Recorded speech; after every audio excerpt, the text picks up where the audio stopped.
On plonge aujourd'hui dans des sources sur un sujet qui fascine autant qu'il inquiète, le dark web. Hmm, L'idée ici, attention, ce n'est pas de faire l'apologie de quoi que ce soit d'illégal, hein, mais plutôt de voir comment les guides qu'on a consultés suggèrent de l'explorer prudemment. oui, Pour apprendre, en fait, pour la cybersécurité. exactement. L'objectif est très très précis. Comprendre comment les pros, ou même les étudiants en cyber, peuvent, disons, observer les techniques des cybercriminels. Pour mieux se défendre après. Voilà, c'est ça. C'est une veille technique, très encadrée, pour savoir un peu à quoi s'attendre. Et pour ça, le point de départ quasi incontournable, mentionné partout, c'est le navigateur Tor. Tor, oui. Basé sur Firefox apparemment.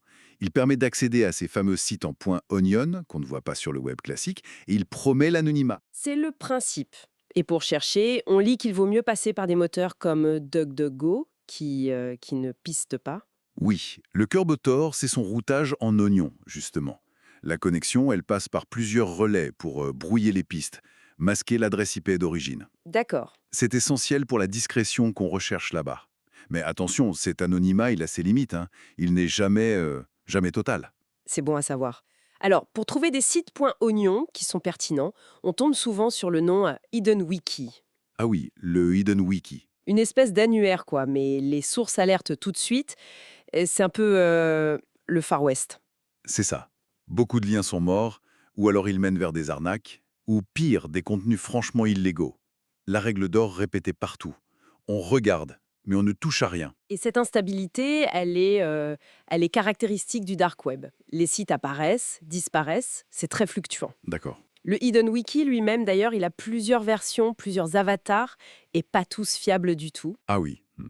Oui, il faut de la patience, vérifier, croiser les informations, parfois chercher des forums de discussion plus spécifiques, c'est plus ciblé. Un point qui m'a marqué dans ces lectures, c'est la sécurité même du navigateur Tor. Hmm, Il est vraiment conseillé de régler le niveau de sécurité sur plus sûr ou même le plus sûr. oui, c'est essentiel. Ça bloque pas mal de scripts comme JavaScript qui pourraient être utilisés pour nous attaquer, c'est ça? Oui, c'est un réflexe crucial à avoir. Bloquer les scripts, ça réduit le risque d'attaque via le navigateur.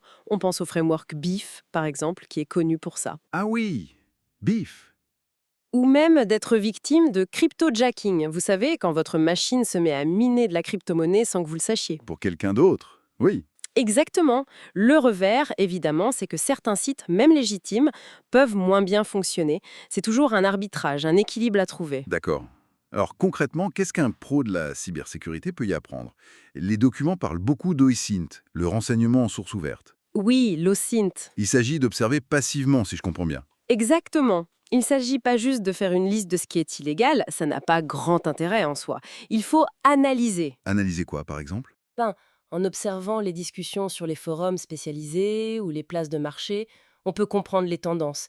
Quelles sont les données volées qui s'échangent le plus en ce moment? Comment les attaquants réagissent? Comment ils commentent les dernières failles publiées? Ah oui, voir leur propre analyse, en quelque sorte. C'est ça. Quelles sont leurs méthodes de phishing préférées? Comment ils organisent leur campagne de ransomware? Parfois, on voit même émerger des discussions sur des vulnérabilités qui ne sont pas encore connues publiquement. Des Zero Days. C'est une mine d'informations, en fait. Pour anticiper, on lit même des exemples très précis de tarifs Oui, c'est assez frappant. pour des biens ou services illicites. Fausses monnaies, des passeports.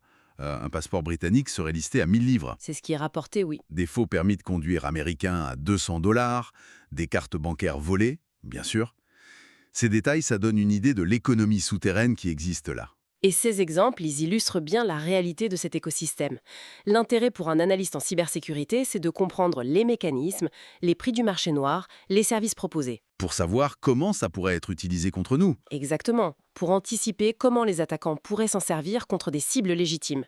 C'est une veille sur la menace, une veille stratégique. Et le message qui est vraiment martelé, répété dans toutes les sources, c'est ce qu'il ne faut jamais faire. Ah ça, c'est crucial. Ne rien acheter, évidemment, ne rien télécharger, ne pas cliquer sur des liens sans réfléchir, surtout ne fournir aucune information personnelle, et bien sûr, rester strictement dans le cadre de la loi, l'exploration doit rester passive. C'est absolument non négociable. Toute interaction directe est dangereuse. Dangereuse comment? Légalement? Oui, sur le plan légal, bien sûr, mais aussi pour sa propre sécurité informatique et même physique parfois.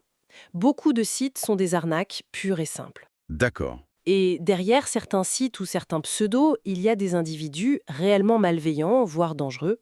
Donc l'observation doit être distante, analytique. On collecte de l'info, on n'interagit pas. Donc, si on résume, le dark web, vu par le prisme de ses sources, ça peut être un terrain d'observation, disons, pertinent pour la cybersécurité, Potentiellement pertinent, oui. mais à condition d'y aller avec d'infinies précautions, une éthique vraiment claire et dans le respect total de la loi. Tout à fait. Le but est unique, comprendre pour mieux se défendre, rien d'autre. Et ça amène une réflexion intéressante, je trouve, qui est soulevée un peu en filigrane dans ces lectures. Oui, hein? L'anonymat, c'est un outil précieux pour la liberté d'expression, la protection de la vie privée dans certains contextes. Bien sûr. Mais comment on concilie ça avec le fait qu'il abrite aussi le pire? Hmm. Quelle est la ligne de crête pour ceux qui observent, même avec de bonnes intentions, comme la défense? Où s'arrête l'observation légitime et où commence le risque? C'est une excellente question. Très complexe et qui nous emmène bien au-delà du purement technique, effectivement.